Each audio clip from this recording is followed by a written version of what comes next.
No es un estudio pormenorizado lo que estamos haciendo, sino compartiendo algunos detalles, algunos puntos que viene en la palabra. Estos capítulos son muy densos, del 16 al 20, y sería imposible quedarnos en muchos detalles, porque casi cada uno de estos capítulos pudiéramos pasar bastante tiempo con ellos. El capítulo 16, ya con Israel en el desierto, Israel, dice el versículo 2, que murmuró, habló en contra de Moisés y Aarón. Moisés y Aarón fueron puestos por Dios para sacar a Israel de Egipto, pero también para que los llevaran al desierto al propósito que Dios tenía con ellos. Y fijaos lo que dice el versículo 3.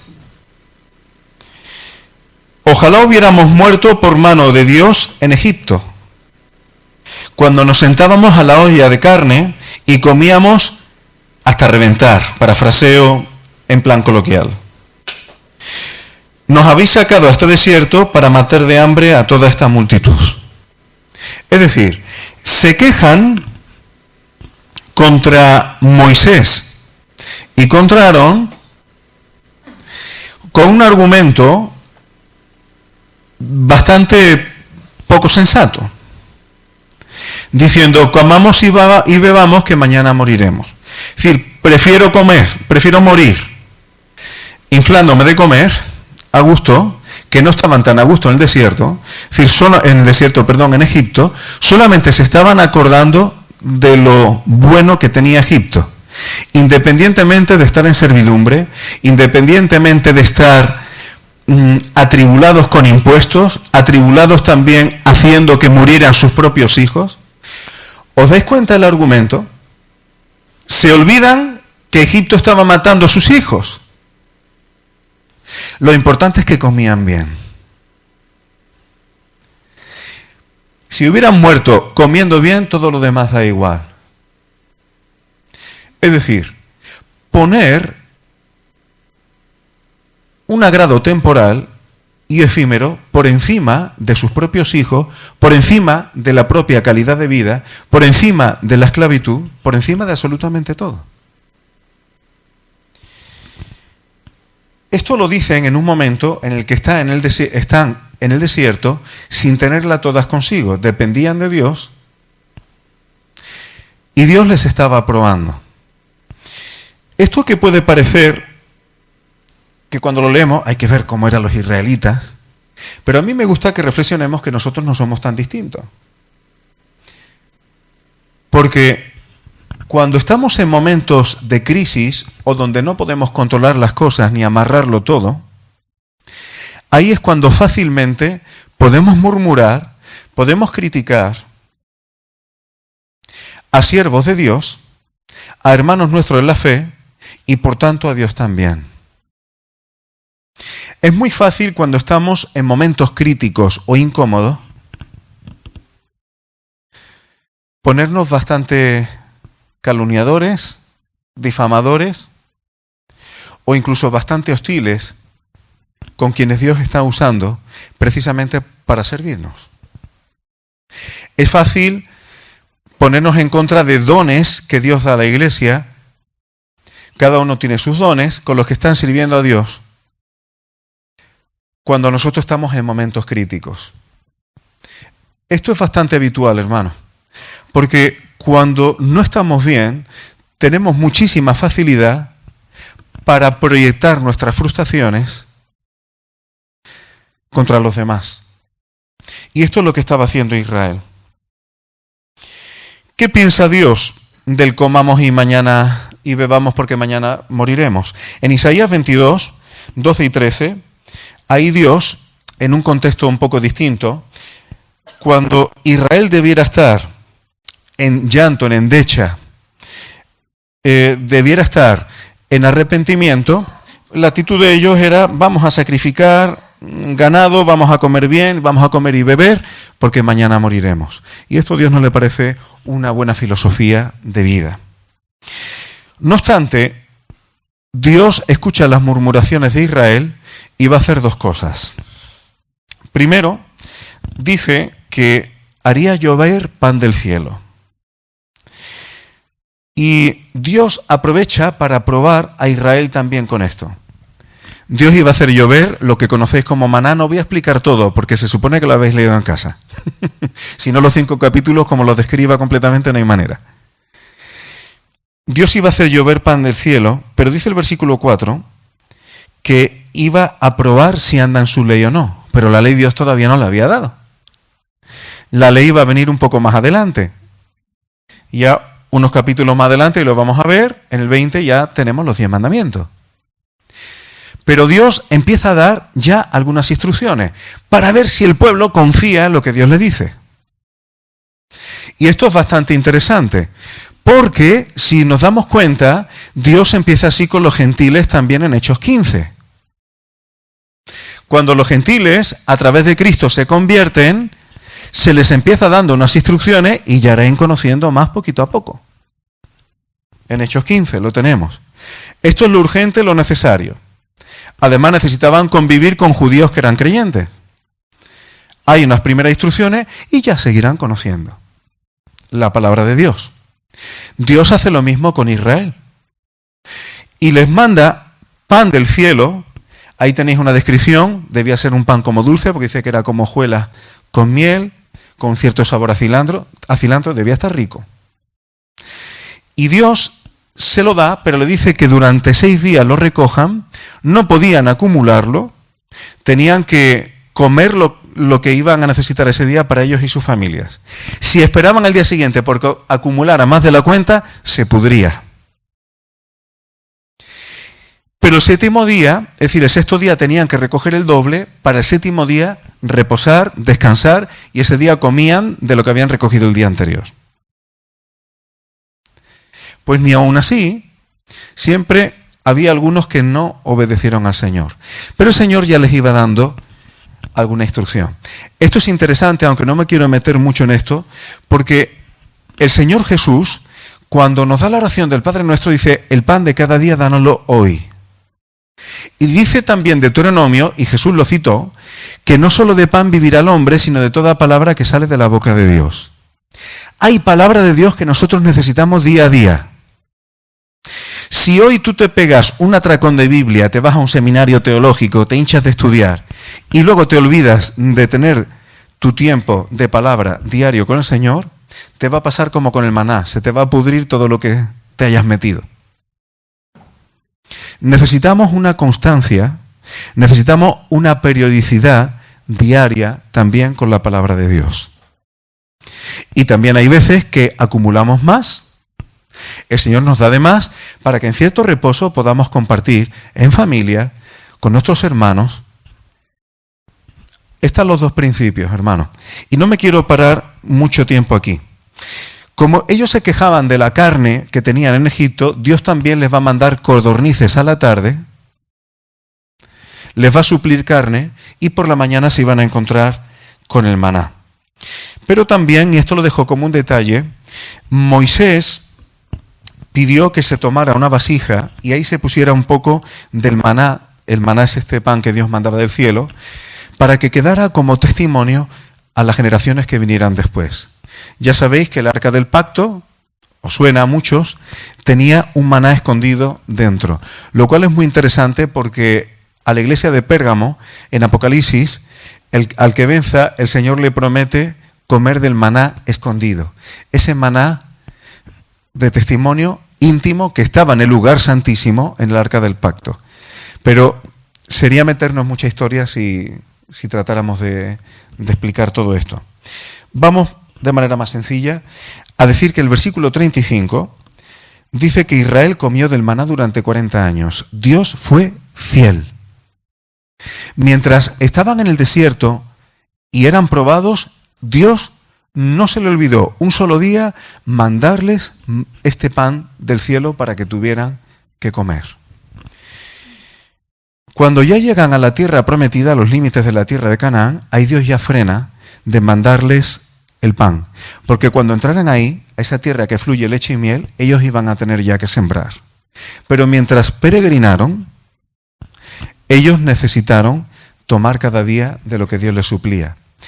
Y esto es muy interesante, hermanos, porque si vamos al aspecto espiritual, y ahora veremos también algo, con respecto a lo que es espiritual y lo que no, nosotros ahora mismo, mientras peregrinamos en esta vida, necesitamos del Señor cada día, tomar de su palabra, necesitamos alimentarnos de ella. Pero cuando estemos en el reino, cuando el Señor Jesús venga, vamos a necesitar trabajar junto con el Señor en el reino para enseñar sabiduría a las naciones. Tendremos que sembrar la palabra de Dios de otra manera en las naciones para que den fruto y anden conforme a la palabra. Hay personas que piensan que cuando estemos con el Señor, eso va a ser una especie de reunión muy larga. Pero lo que vamos a hacer cuando estemos con el Señor en el reino es, en su reino, ahí hay una administración del Estado, colaborando con Él para que las naciones anden a la instrucción y la sabiduría de Dios, para que funcionen conforme a la voluntad de Dios. Y eso tiene tarea, una tarea hermosa, y será disfrutar cómo la voluntad del Señor aplicada a toda la humanidad funciona. Funciona para que funcione la creación, funciona para que funcionen los animales, funciona para que funcionen las naciones, las familias, la tierra, todo. Un poco más adelante, en el 17, Israel vuelve a quejarse y a murmurar, porque ahora necesitan agua. Y Dios, altercan con Moisés, le va a pedir a Moisés que con su vara golpee la peña de Oreb. La peña de Oreb está junto al monte Sinaí. Está muy cerca del monte Sinaí. Y golpeó la peña y de ella salió agua y el pueblo pudo beber. Ahora, hay un detalle que me gustaría que viéramos. En 1 Corintios 10, el apóstol Pablo le dice, no a los judíos, sino le dice a los corintios, dice, no quiero, hermanos, que ignoréis que nuestros padres todos estuvieron bajo la nube y todos pasaron el mar. Y todos en Moisés fueron bautizados en la nube y el mar. ¿A quiénes se está refiriendo Pablo aquí cuando habla a los corintios? A este Israel del que estamos hablando ahora. Y ahora fijaos qué interesante. Versículo 3. Todos comieron el mismo alimento espiritual. Todos bebieron la misma bebida espiritual. ¿Cuál era? ¿Cuál era la comida espiritual y la bebida espiritual que Israel estaba tomando allí en el desierto? El maná y el agua que estamos viendo. Y dice, porque bebían de la roca espiritual que los seguía, y la roca era Cristo. Hermano, ¿nos damos cuenta que Cristo estaba con Israel peregrinando en el desierto también? Lo está diciendo el apóstol Pablo con mucha claridad.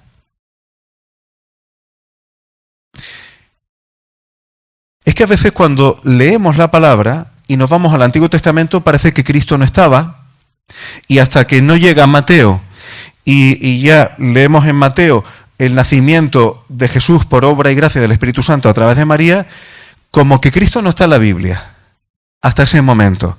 Y eso no es así. Toda la Escritura da testimonio de Cristo, pero además que Cristo estaba antes de encarnarse, pero Él estaba ahí acompañando a Israel en el desierto. Por eso, Esteban, en el versículo 38 del capítulo 7 de Hechos, dice, cuando toda la congregación en el desierto, la palabra congregación ahí en griego es eclesía, y Esteban está llamando iglesia, congregación, a Israel en el desierto. ¿Por qué? Porque eclesías los llamados aparte, fuera. ¿Y no habían sido llamados Israel fuera para que fuera un pueblo santo para Dios? ¿Y nosotros no hemos sido llamados a ser un pueblo santo para Dios habiendo salido del mundo? ¿Qué es una cosa espiritual? Muchas veces cuando hablamos de cosas espirituales, estamos pensando en humo. Como si estuviera hablando de realidades que fueran un humo, que no tocamos y tal. Y hay cosas espirituales que no alcanzamos a percibir con nuestros sentidos. Pero eso no quiere decir que las cosas que sí podemos percibir con los sentidos no sean espirituales. Israel, cuando tomaba el maná, ¿de dónde venía el maná? Del cielo, se lo estaba dando Dios directamente. Por tanto, también era espiritual. El agua, por mano de Moisés, que salió de aquella peña, aunque era para sus necesidades físicas, pero se lo estaba dando Dios, también es espiritual. Y dice el mismo apóstol Pablo en este capítulo 10 de 1 de Corintios: si pues coméis o bebéis o hacéis otra cosa, es decir, cualquier cosa que hagamos, hasta las que necesitamos, hasta las del día a día, hacedlo todo para la gloria de Dios. ¿Y esto no es espiritual, hermanos? ¿Y esto no es espiritual? Comer, beber, cuando trabajamos, cuando vamos, cuando venimos, cuando tratamos en familia, como hablamos a nuestros hijos, como hablamos a nuestros cónyuges, como hablamos a nuestros hermanos, ¿esas cosas no son espirituales?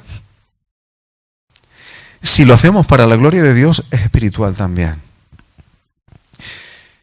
Dios dijo cómo tenían que comer el maná, le dio instrucción de cómo hacerlo y era espiritual, porque Dios estaba probando en esas cosas si ellos le obedecían o no. Así que en todas las cosas del día a día, cuando hacemos las cosas para darle gloria a Dios, para agradar a Dios, estamos viviendo espiritualmente. No tenemos que huir del día a día y de las cosas de esta dimensión física donde Dios nos ha puesto para andar espirituales. ¿Me explico? Lo que tenemos que hacer es proyectar la voluntad de Dios en las cosas normales sobre las cuales Dios nos ha puesto. Yo puedo hablar a mis hijas de forma espiritual o de forma en la carne total. ¿Me explico? A mis vecinos, a quien tenga alrededor. Por tanto, todo lo que hagamos, si lo hacemos para la gloria de Dios, y eso significa que es agradándole y como Él nos enseña, eso es andar espiritualmente. Y esto sería un tema largo de tocar, pero el apóstol Pablo lo dice muchísimo a los romanos. A los romanos. No hay condenación. Ahora pues ninguna condenación hay para los que están en Cristo Jesús. Y muchos dicen, como ya estoy en Cristo Jesús no tengo condenación. Vale. Si un día aceptaste a Cristo y estás en Él, no tienes condenación eterna. Pero el apóstol Pablo en ese contexto está hablando de una condenación eterna. Porque le está diciendo a los creyentes, si andáis en la carne, moriréis. ¿Quiénes son los que están en Cristo Jesús en ese contexto? Los que no andan conforme a la carne, sino en el Espíritu. Si tú eres creyente, pero andas totalmente conforme a la carne, eso te puede costar enfermedades físicas. Eso te puede costar muchas dificultades en este mundo. Y podemos ser creyentes y tener muchos problemas en este mundo si ando conforme a mi carne. Y si el Señor me tiene que disciplinar o juzgar, ¿me explico? Siendo creyentes podemos andar en la carne o podemos andar en el Espíritu. La carne, según el apóstol Pablo, no puede sujetarse a la enseñanza, a la ley de Dios. El Espíritu sí, pero mi carne no. Por eso me gustaría, hermanos, por eso estoy entreteniéndome un poco aquí, que aprendamos a definir lo que es espiritual. Ser espiritual no significa ser una asceta. Apartarnos de todo, nos vamos a una cueva, en un monte, allí nos quedamos porque el mundo está corrompido y yo busco a Dios y me aparto de todo. No, ser espiritual es andar en medio de este mundo, sin ser del mundo, agradando a Dios. Y eso es espiritual porque esa es la voluntad de Dios. Si Dios no quisiera que estuviera en este mundo, me llevaría allá. Pero que cada día que el Señor nos dé debajo de este sol, sea para andar agradándole y para andar en el Espíritu y no en la carne. Voy más rápido porque si no, no me da tiempo a ver mucho más. Hay un pueblo que se llama Amalek, descendiente de Esaú, que quiere hacer guerra con Israel. Este pueblo le hace guerra y Josué va a pelear contra él. Moisés, mientras tanto, va a interceder mientras luchan. Y resulta que mientras alza sus manos, ellos prevalecen en la guerra. Pero como Moisés se cansaba, conforme se le bajaban las manos, dejaban de prevalecer en esa batalla. Así que Moisés necesitó ayuda que le sujetaran, le pusieron piedras y le ayudaron para que pudiera mantener las manos alzadas, y así Josué pudo derrotar a Amalek en esa batalla. Esto es bastante interesante, hermanos. Daría mucho para hablar, porque Amalek dice, este pasaje que tenemos, que se levanta contra el trono de Dios y que habría batalla contra Amalek de generación por generación. Hoy día Amalek sigue existiendo, está dicho en la Escritura. Hoy día sigue habiendo, Amalek no se llaman así, no te dicen que son Amalek, pero se siguen levantando contra el trono de Dios. Y dice la palabra que tendrían guerra contra Israel por todas sus generaciones. Pero no me quiero meter en la parte histórica o en aventurarnos a ver quién puede ser Amalek hoy día. Porque Amalek también simboliza la carne. Mientras tú estés en este cuerpo caído, igual que yo, cada día vamos a tener una batalla contra nuestra carne. Entre lo que Dios quiere y lo que mi carne quiere. Eso es cada día. Y mientras estemos vigilantes, buscando al Señor, podremos tener victoria sobre la carne. Pero en el momento que dejemos de estar en guardia, en el momento que dejemos de estar buscando al Señor, nuestra carne puede prevalecer. Igual que Moisés, para poder estar con sus manos alzadas, necesitó ayuda de otros, yo no puedo tener victoria sobre mi carne, sobre mi viejo yo, si quiero estar solo a mi aire. Yo necesito de otros hermanos, yo necesito de otras hermanas, yo necesito de comunión con otros hijos de Dios para poder tener victoria sobre la carne. Cuando una persona dice, yo estoy muy bien con el Señor y no necesito a nadie más, esa persona, sin darse cuenta muchas veces, poquito a poco va a estar siendo enredado en su propia carne. Porque terminas haciendo las cosas según te parece, según yo quiero, según me apetece, que tiene de malo, y el día que te das cuenta, tú dices, ¿cómo he llegado hasta aquí? Por eso necesitamos victoria sobre nuestra carne y no desmayar, buscando al Señor, no individualmente nada más, sino también con ayuda y comunión de otros hermanos. Me salto algunas cosas que tenía aquí para ir finalizando. Mirad, hermanos, qué interesante en el capítulo 18, cuando Jetro, el suegro de Moisés, habla con Moisés, Moisés le cuenta todo lo que Dios ha hecho con Israel, sacándolo de Egipto, todas las maravillas. ¿Y qué consecuencia tiene esto en Jetro? Jetro va a reconocer a Yahvé como Dios y le va a presentar sacrificios. Jetro va a adorar a Dios por el testimonio de lo que Dios ha hecho con Israel. Pero luego es bastante interesante, y aquí es donde quiero pararme un poco. Moisés estaba juzgando al pueblo de Israel, que venían a él a presentarle todos los problemas, a presentarle todas las situaciones, todas las cosas que ocurrían, y Moisés tenía que estar juzgando eso conforme a la instrucción que Dios le daba. Pero eso era una tarea muy pesada. Entonces, le dice Jetro que se busque algunas personas para delegarle esta tarea. Y le dice que esas personas puedan juzgar en los temas más pequeños y las cosas más gordas se le traigan a Moisés, porque dices que si no tú no vas a aguantar. Es bastante sabio. Y Moisés lo hace así. Ahora, las personas que tenían que escoger, lo dice el versículo 21, tenían que ser varones de virtud, es decir, con capacidad, temerosos de Dios, fundamental. Para juzgar las cosas de los demás según Dios quiere, tú tienes que tener temor de Dios. Yo no puedo decirle a los demás que sean como Dios pide y a mí que me da igual, para mí mismo. Temerosos de Dios. Varones de verdad, que aborrezcan la avaricia, porque la avaricia puede corromper la justicia muy fácilmente. Y le dice, ponlo sobre el pueblo, por jefes, cada uno por un grupo de personas de distinto tamaño, para que lo hicieran. Ahora, ¿qué es lo que me llama mucho la atención de aquí, hermanos? Moisés y estos jueces iban a estar juzgando el pueblo de Dios, según como Dios instruyera. No se habla de que fuesen a ser los profesores de un seminario teológico. ¿Me explico? lo que iban a estar juzgando al pueblo de Dios era en los asuntos de la vida. Porque como eran un pueblo de Dios, como eran una nación, necesitan un orden jurídico para tratar. Y esto, hermanos, es algo muy interesante porque Dios, sus leyes y sus mandamientos, es como si fuera la constitución de un reino. Y en eso está interesado. Y esto nos debe enseñar que nosotros no debemos mirar, no debemos pensar como iglesia, como hijos de Dios, simplemente en reuniones, sino que necesitamos saber cómo vivir en todos los órdenes de nuestra vida según Dios quiere.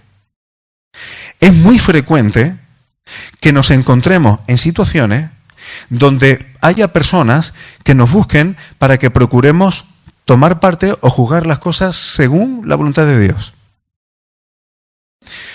Cuando eres pastor, cuando eres anciano, muchas veces va a venir gente a ti para que tú le des la razón.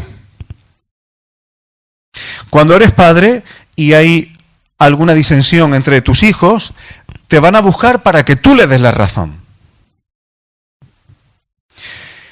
¿Y qué ocurre cuando alguien viene a ti con alguna circunstancia, con algún problema? Porque el que te busque siempre va a buscar que tú le des la razón. Y generalmente con el ánimo de que tú le des la razón. Si Dios te ha puesto en algún ámbito donde tienes responsabilidad y donde van a buscarte para que juzgues alguna situación, ¿cuál es tu responsabilidad?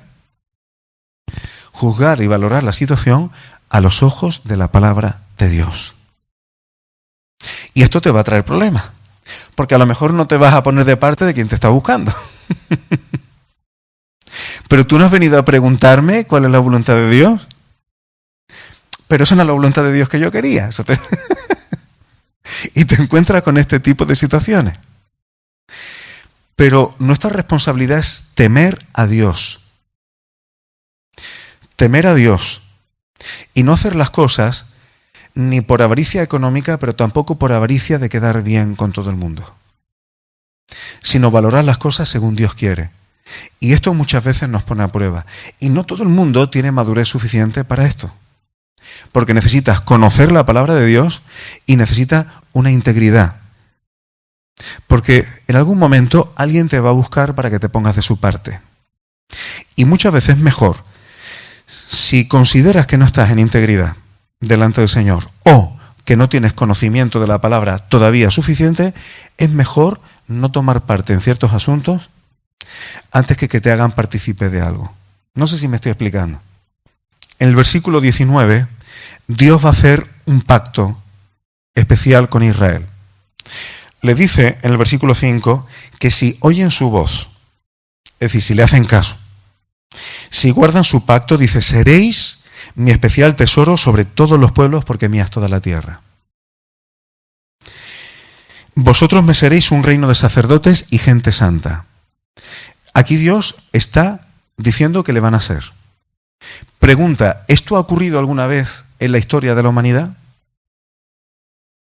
¿Alguna vez todo Israel ha sido un reino de sacerdotes? Jamás. Más adelante Israel va a ser infiel con un becerro de oro, empiezan desobedeciendo. Aquí dicen, sí, lo vamos a hacer. Pero casi al principio no. Y entonces serán los levitas los que sirvan a Dios, el sacerdocio caerá en la casa de Aarón, pero nunca en la historia de la humanidad todo Israel ha sido un reino de sacerdotes. Y Dios dice, me seréis. ¿Se cumplirá lo que Dios ha dicho? Lo tenéis al final de la Biblia, en la Nueva Jerusalén. Cuando Dios promete una cosa, la hace en el momento que Él considere. Pero aquí, Israel dicen que le va a decir a Dios que sí, que ellos van a obedecer. Pero no lo van a hacer. Versículo 8. Todo el pueblo respondió a una. Se comprometen, y dijeron, todo lo que Jehová ha dicho, haremos. Pero luego no lo harán. Dios va a manifestarse ante Israel de una forma especial en el monte Sinaí, con truenos, con relámpagos, con humo, se quema la cima del monte. Israel tiene miedo cuando ve eso. Y Dios lo hace conciencia y dice, para que me teman, para que se den cuenta que no se puede jugar conmigo. Dios no es un juego. Aquí Israel se compromete con Dios, hace un voto con Dios. No me voy a meter en ciertas cosas, pero lo que está sucediendo aquí es una propuesta de desposorio matrimonial. Una propuesta de desposorio matrimonial. Israel va a decir que sí. Dios lo propone, ya han salido de Egipto, ya han salido de servidumbre, pero ahora es un paso más. Que le sean un pueblo santo, especial y apartado exclusivo para Dios. Y ellos están diciendo que sí.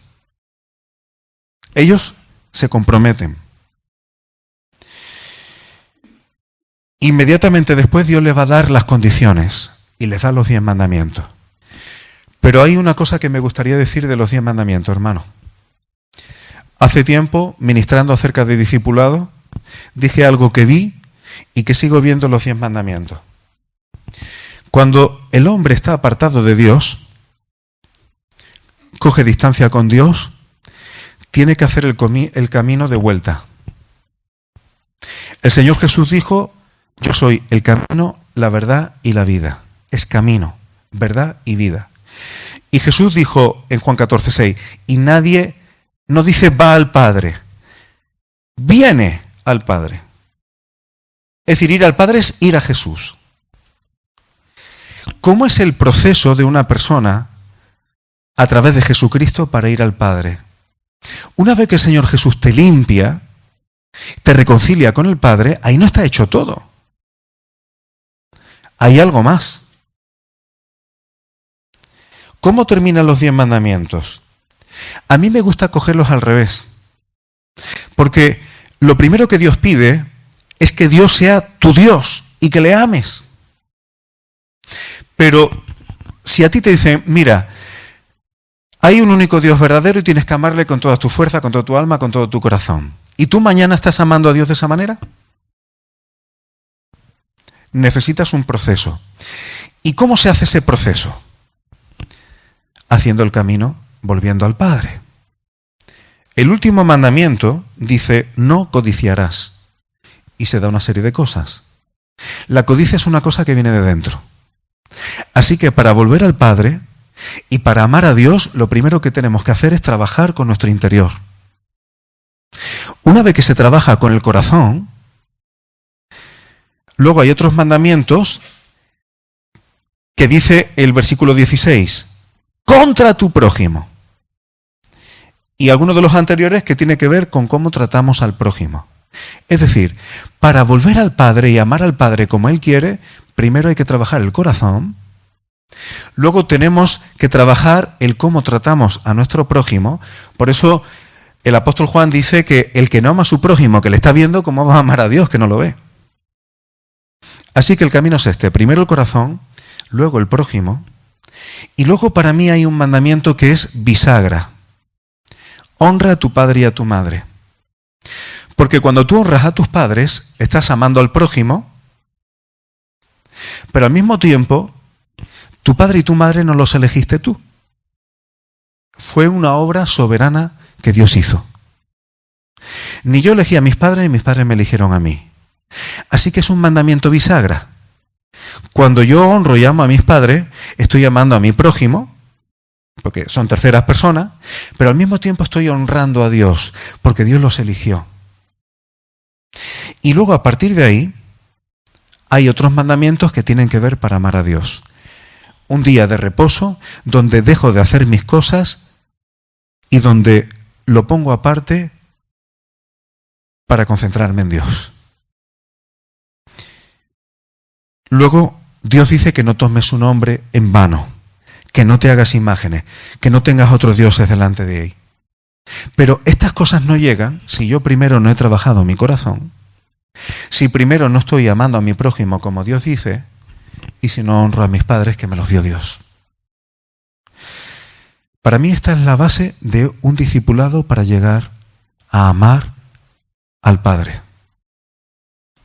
volviendo el camino hacia atrás. Un minuto para un detalle. un detalle que tiene una enseñanza importante. El último versículo que quiero tocar es el 26 del 20, al final. 25 y 26. Si me hicieres altar de piedras, no las labres de cantería, un altar para adorar a Dios. Dice, si alzas herramientas sobre él, lo profanarás. Un detalle importante, hermano. El apóstol Pedro nos dice que seamos edificados como piedras vivas, como casa espiritual. Cuando nosotros como piedras vivas somos edificados, eso es un altar que glorifica a Dios. Es muy peligroso que yo quiera transformar la iglesia y los hermanos como a mí me da la gana. Lo demás no tiene que ser como a mí me da la gana. Tienen que ser como Dios quiere y según el Espíritu Santo los va transformando. Es muy fácil, con apariencia de piedad y de respeto a Dios, entre comillas, querer que las piedras vivas sean como a mí me da la gana. Y forzar y meter yo mi propia mano. ¿Me estoy explicando? Dios tiene piedra viva y Dios es el que labra las piedras como Él quiere. Con la palabra nosotros sabemos si Dios está transformando una piedra o está en la carne. Pero mucho cuidado de no coger la iglesia del Dios vivo y quererla hacer, modificar y presionar para que sea una iglesia según a mí me parece. El Señor Jesús dijo, yo edificaré mi iglesia. ¿Quién? Él. Si nosotros estamos ahí es para que Él nos utilice, pero no para hacer las cosas según yo quiero. Y el último detalle, en ese altar, dice, no subirás por gradas a mi altar para que tu desnudez no se descubra junto a él. Curiosamente, los figuras babilónicos iban por grada, las mismas pirámides tienen grada, pero Dios no quería que sus altares tuvieran escalones, porque entonces se podía ver, los sacerdotes o los que subieran ahí, se podía ver por debajo, la desnudez, nos entendemos, ¿verdad? Dios quiere que la adoración a Él sea decorosa. Decorosa. Por eso, hermano, cuando nos congregamos, cuando nos reunimos, tenemos que tener mucho cuidado, que aunque las formas no es lo más importante, pero tenemos que tener un orden y un decoro. No estamos aquí perdiendo el tiempo, no estamos aquí para animar a la gente, como si esto fuera un programa de variedades. No estamos aquí cuando nos reunimos en su nombre y venimos a adorar. En cualquier momento tiene que haber un decoro. Porque a Dios su altar no debemos profanarlo, no debemos ensuciarlo con las cosas que no son decorosas de nuestra propia carne. De aquí se pudieran decir muchas cosas. ¿Qué es decoroso o no en nuestro contexto cultural? En el contexto de los corintios, Pablo tiene que poner orden en algunas cosas porque había ciertas cosas en las reuniones que pudieran ser indecorosas. Y dice, juzgad vosotros si es decoroso o no. Estoy en 1 Corintios 11, ¿os suena? ¿Qué es decoroso o no en nuestro contexto? ¿Qué glorifica al Señor o con cosas que a nosotros nos parece que no tienen importancia, pero estamos haciendo que la adoración a Él le pueda faltar el decoro? Esto es importante también, hermano, y creo que merecía la pena compartirlo. Bendiciones.